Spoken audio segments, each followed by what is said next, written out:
Hi అండి, welcome to ఆరోగ్యకరమైన వంట. ఈరోజు మన రెసిపీ వచ్చేసి చికెన్ టిక్కా పిజ్జా అండి. చాలా టేస్టీగా ఉంటుందండి. ప్రతి ఫ్లేవర్ కూడా చాలా బాగా తెలుస్తుంది ఈ పిజ్జాలోని. అండ్ ఈ పిజ్జా వచ్చేసి ఓన్లీ నాన్ వెజ్జే కాదండి, ఈ పిజ్జానే వెజ్లో కూడా ఎలా చేసుకోవాలనేది ఈ వీడియోలో చెప్తాను. అదైతే లాస్ట్లో చెప్తానండి. సో ఈ రెసిపీని ఎలా తయారు చేయాలనేది ఇప్పుడు చూద్దామండి. దీనికోసం అని చెప్పేసి ముందుగా ఒక మిక్సింగ్ బౌల్ పెట్టుకోవాలండి. ఒక మిక్సింగ్ బౌల్ పెట్టుకొని అందులోని ఒక అరకప్పు మైదాని యాడ్ చేసుకోవాలి. సో మీ దగ్గర మెజరింగ్ కప్ లేకపోతే నార్మల్ ఏదైనా కప్పుతో కూడా కొలుచుకొని పెట్టుకోవచ్చు. సో అరకప్పుకి 2 స్పూన్లు మైదాని ఎక్స్ట్రా వేసుకోవాలన్నమాట. సో అరకప్పు ప్లస్ 2 స్పూన్లు ఎక్స్ట్రా మైదాని యాడ్ చేసిన తర్వాత 1/2 టీ స్పూన్ వరకు షుగర్ని యాడ్ చేసుకోవాలండి. డైరెక్ట్గానే షుగర్ని ఇందులో యాడ్ చేసేస్తాము. సో షుగర్ యాడ్ చేసిన తర్వాత ఇందులోని ఒక 1/2 స్పూన్ వరకు బేకింగ్ పౌడర్ని యాడ్ చేసుకుంటామండి. తర్వాత 1/2 స్పూను బేకింగ్ సోడాని కూడా యాడ్ చేసుకుంటాము. సో ఒకవేళ బేకింగ్ పౌడర్ లేకపోతే కనుక ఒక 1/2 టీ స్పూన్ మీద కొద్దిగా ఎక్కువ, ఒక పించ్ ఎక్కువ బేకింగ్ సోడానే యాడ్ చేసుకోండి. తర్వాత ఇప్పుడు ఇందులోని సాల్ట్ని కూడా యాడ్ చేసుకుంటామండి, టేస్ట్కి తగినంత. సో సాల్ట్ని యాడ్ చేసిన తర్వాత ఒక 1/2 టీ స్పూన్ వరకు నెయ్యిని యాడ్ చేసుకుంటామండి. నెయ్యి వచ్చేసి మెల్ట్ చేసుకున్నదైనా పర్వాలేదు, మామూలుది డైరెక్ట్ అయినా కూడా యాడ్ చేసేసుకోవచ్చు. తర్వాత ఇప్పుడు ఇందులో మనం 3 స్పూన్ల వరకు పెరుగుని యాడ్ చేసుకోవాలండి. సో పెరుగును కూడా యాడ్ చేసేసిన తర్వాత, అంటే 1 టేబుల్ స్పూన్తో ఏదైతే పెరుగు యాడ్ చేసుకుంటున్నామో సో అదే స్పూన్తో ఇంకో 2 స్పూన్స్ కూడా యాడ్ చేసుకోవాలి. సో ఫస్ట్ నుండి ఏవైతే యూస్ చేస్తున్నారో దాన్నే యూస్ చేసుకుంటే మనకి కొలతలు కరెక్ట్గా ఉంటాయండి. సో పెరుగుని యాడ్ చేసేసిన తర్వాత చేత్తో మొత్తం అంతటిని కూడా ఒకసారి కలిపేసుకోవాలి. తర్వాత మనకు కొద్దిగా డో కింద ఫామ్ అవ్వాలి అంటే, ముద్దలా ఫామ్ అవ్వాలి అంటే ఒక స్పూను పెరుగు ఏదైతే కొలిచామో అదే స్పూన్ తోటి మనం వాటర్ని యాడ్ చేసుకొని ఇలా కలిపేసుకోవాలండి. చక్కగా ఇలా డో ప్రిపేర్ చేసుకున్న తర్వాత దీన్ని ఈ విధంగా చేసుకున్న తర్వాత ఇక్కడ చూపిస్తున్నట్టుగా నీట్ చేసుకోవాలండి. ఈ విధంగా ఒక 10 నిమిషాల పాటు ఖచ్చితంగా ఈ విధంగా నీట్ చేసుకున్న తర్వాత ముద్దని, తర్వాత దీని మీద కర్చీఫ్ కప్పేసుకొని ఒక గంట సేపు పాటు పక్కన పెట్టుకోవాలండి. ఖచ్చితంగా 1 అవర్ పక్కన పెడితేనే మనకి సాఫ్ట్గా వస్తుంది. సో ఇప్పుడు దీనికోసం చెప్పేసి చికెన్ ప్రిపేర్ చేసుకోవాలి. సో చికెన్ టిక్కా పిజ్జా కాబట్టి చికెన్ టిక్కాలు ప్రిపేర్ చేసుకోవాలి ముందు. దీనికోసం అని చెప్పేసి ముందుగా ఇందులోని ఒక 4 స్పూన్ల వరకు నెయ్యిని యాడ్ చేసుకొని, సో తర్వాత దీనిలోని ఒక 2 స్పూన్ల వరకు అల్లం వెల్లుల్లి పేస్ట్ని యాడ్ చేసుకోవాలండి. సో అల్లం వెల్లుల్లి పేస్ట్ యాడ్ చేసిన తర్వాత చక్కగా ఒకసారి కలిపేసుకొని పచ్చివాసన పోయేంత వరకు కూడా అలా ఫ్రై చేసుకోవాలండి. తర్వాత ఇవి కొద్దిగా ఫ్రై అయిన తర్వాత చికెన్ ఇక్కడ చూపిస్తున్న సైజులో చిన్న ముక్కలుగా తీసుకున్నానండి. సో ఇది వచ్చేసి బోన్లెస్ చికెన్ తీసుకున్నానండి. ఇది వచ్చేసి 1/2 కేజీ చికెన్ అనమాట. ఇలా చిన్న ముక్కలుగా చేసుకున్న చికెన్ని ఇందులో యాడ్ చేసేసుకోవాలి. మొత్తం 250 గ్రామ్స్ చికెన్ కూడా పడుతుంది అనమాట. సో అందుకని చెప్పేసి డైరెక్ట్గా ఇందులో యాడ్ చేసేసాను మొత్తం. ఇప్పుడు అల్లం వెల్లుల్లి పేస్ట్తో పాటు చక్కగా ఈ చికెన్ని ఒకసారి కలిపేసుకోవాలండి. ఈ విధంగా చికెన్ ఒక 2 మినిట్స్ పాటు వేయించాలి లో ఫ్లేమ్లో పెట్టుకొని. కొద్దిగా వేగిన తర్వాత ఇప్పుడు దీనిపైన సాల్ట్ని చల్లుకోవాలండి. సాల్ట్ వచ్చేసి టేస్ట్కి తగినట్టుగా యాడ్ చేసుకోండి. సో సాల్ట్ యాడ్ చేసిన తర్వాత మళ్ళీ ఒకసారి కలిపేసుకొని ఒక 5 మినిట్స్ పాటు లో ఫ్లేమ్లో మాత్రమే కుక్ చేసుకుంటే మనకి లోపల అనేది సాఫ్ట్గా కుక్ అవుతుంది అనమాట. సో ఈ విధంగా చూస్తున్నారు కదండి, వాటర్ అనేవి కొద్దిగా బయటకు వచ్చాయి అండ్ నెయ్యితో పాటు చక్కగా ఇది వేగుతుంది. సో అంటే మనకి లోపల ముక్క అనేది కొద్దిగా వేగిపోయింది. సో ఇప్పుడు మనం పైన ఒక 1/2 టీ స్పూన్ వరకు కూడా మనం మిరియాల పొడిని యాడ్ చేసుకోవాలి. తర్వాత మిరియాల పొడి యాడ్ చేసిన తర్వాత క్యూమిన్ పౌడర్ని ఒక 1/2 టీ స్పూన్ యాడ్ చేసుకోవాలండి. తర్వాత ధనియాల పొడిని కూడా ఒక 1/2 టీ స్పూన్ యాడ్ చేసుకుంటున్నాము. సో ఇవన్నీ కూడా మన చికెన్కి మంచి ఫ్లేవర్ ఇస్తాయి కాబట్టి దేన్ని మిస్ చేయకుండా అన్నిటినీ కూడా యాడ్ చేసుకోండి. తర్వాత చికెన్ మసాలా వేస్తే మంచి చికెన్ ఫ్లేవర్ అనేది ఇంకా పెరుగుతుంది కాబట్టి 1 టీ స్పూన్ యాడ్ చేశానండి. తర్వాత ఒక 1/2 టీ స్పూన్ కారంని కూడా యాడ్ చేసుకొని మొత్తం చికెన్ పీసెస్ అన్నిటికీ కూడా బాగా పట్టించాలి. ఇలా పట్టించిన తర్వాత ఇలా ప్యాన్తోనే చక్కగా ఈ విధంగా సాట్ చేసుకుంటే మనకి ఒక 2 మినిట్స్ పాటు లో ఫ్లేమ్లోనే పెట్టుకొని సాట్ చేసుకుంటే మనకి చికెన్ అనేది ప్రిపేర్ అయిపోతుంది.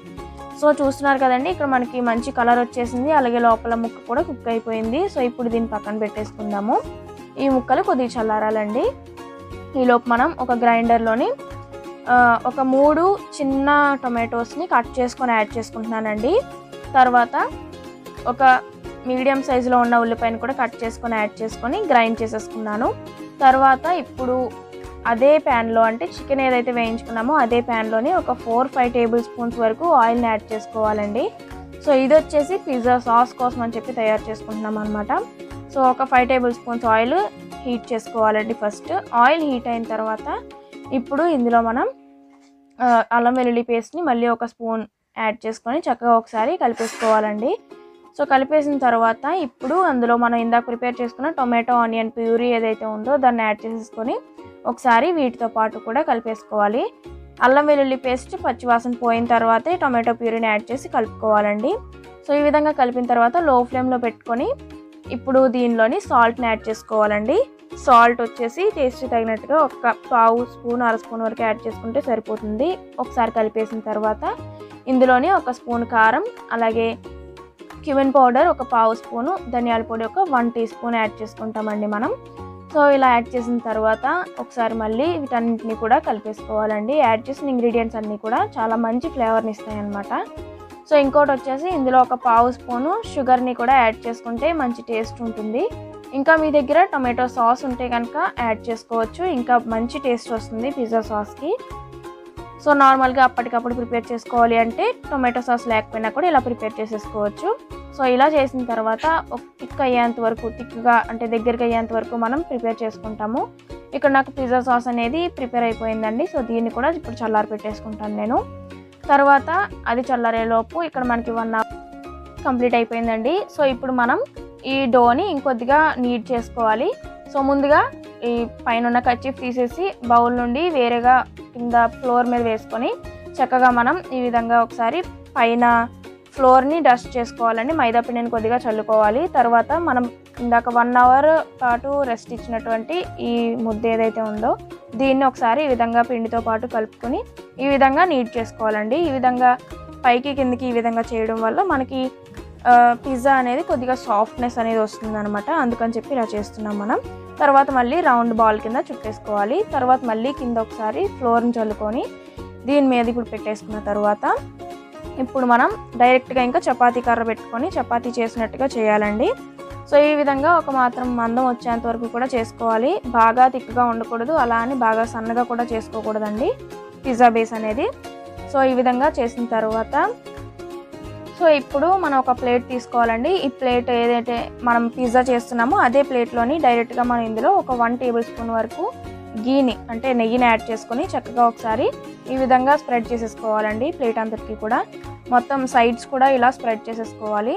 సో ఇలా స్ప్రెడ్ చేసేసిన తర్వాత మనకి ఇందాక ప్రిపేర్ చేసుకున్న పిజ్జా బేస్ ఉంది కదండి, సో దాన్ని యాడ్ చేసుకోవాలి దీని మీద. ఈ విధంగా పెట్టిన తర్వాత చక్కగా ఈ ప్లేట్ అంతటికి కూడా రౌండ్ షేప్లో ఈ పిజ్జా బేస్ని పరుచుకోవాలండి. ఈ విధంగా పరిచిన తర్వాత ఈ రౌండప్ నేను ఇక్కడ చూడండి రౌండప్ అనేది ఒక బార్డర్ కింద ఈ విధంగా చేస్తున్నాను కదా. సో వేళ్ళతో ప్రెస్ చేస్తూ ఈ విధంగా చేసుకోవాలి. అండ్ మధ్యలో వచ్చేసి ఫ్లాట్గా ఉండాలి. చుట్టూరు అయితే మనకి ఈ విధంగా రౌండప్ కొద్దిగా మందంగా ఉండాలన్నమాట. సో ఇప్పుడు ప్రిపేర్ చేసుకున్న టొమాటో సాస్ ఇదైతే ఉంది కదండి పిజ్జా సాస్, దీన్ని యాడ్ చేసుకోవాలన్నమాట.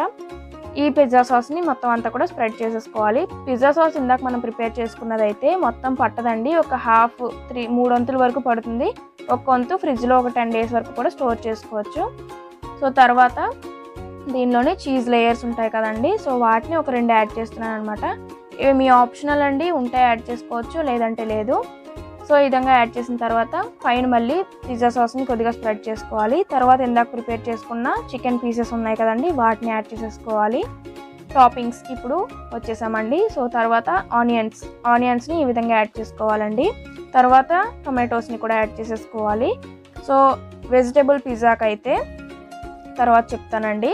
సో ఇప్పుడు ముందుగా దీనికోసం అని చెప్పేసి చిల్లీస్ కూడా యాడ్ చేసేసుకోవాలి. ఇప్పుడు పైన మొజరెల్లా చీజ్ని చల్లేసుకుంటే మన పిజ్జా ప్రిపేర్ అయిపోతుంది.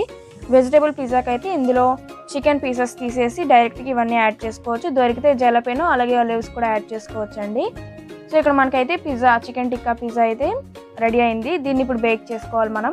దీనికోసం అని చెప్పేసి స్టవ్ మీద పెనం పెట్టుకొని ఒక 3 to 4 మినిట్స్ పాటు హై ఫ్లేమ్లో మాత్రమే ప్రీహీట్ చేసుకోవాలండి. తర్వాత 4 మినిట్స్ తర్వాత ప్రీహీట్ అయింది. తర్వాత ఇప్పుడు దీన్ని ప్లేట్ పెట్టేసుకోవాలి.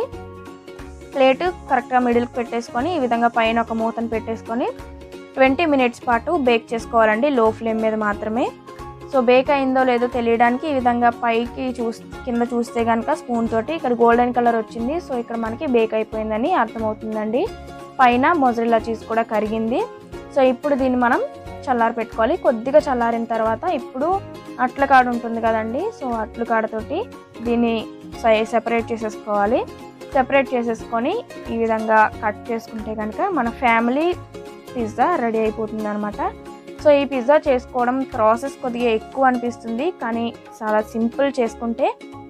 సో మీరు కూడా తప్పకుండా ఇంట్లో ట్రై చేసి మీకు ఎలా వచ్చిందనేది నాకు కమెంట్ సెక్షన్లో చెప్పండి. అలాగే ఈ వీడియో కనుక మీకు నచ్చితే లైక్ చేయండి, షేర్ చేయండి, అలాగే సబ్స్క్రైబ్ చేసుకొని పక్కనే ఉన్న బెల్ ఐకాన్ కూడా క్లిక్ చేయండి. మరిన్ని నోటిఫికేషన్స్ మీకు కూడా వస్తాయి. థ్యాంక్స్ ఫర్ వాచింగ్ అండి.